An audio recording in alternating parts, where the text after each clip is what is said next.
Hello everyone, how to totes back with another new video, and in this video I'll guide you how to delete fake followers from your Instagram.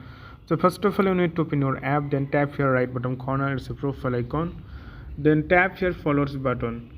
So it's difficult to find the followers of people like your followers, but it's easy.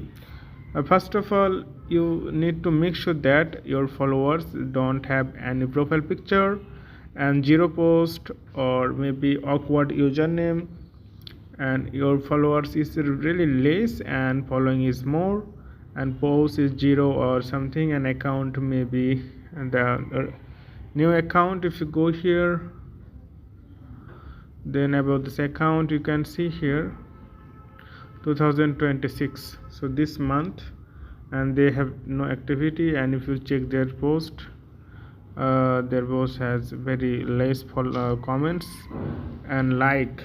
So sometimes in 80% or 90% it's accurate that if you follow this criteria, then you can see or you feel that those accounts are fake, so you can delete them.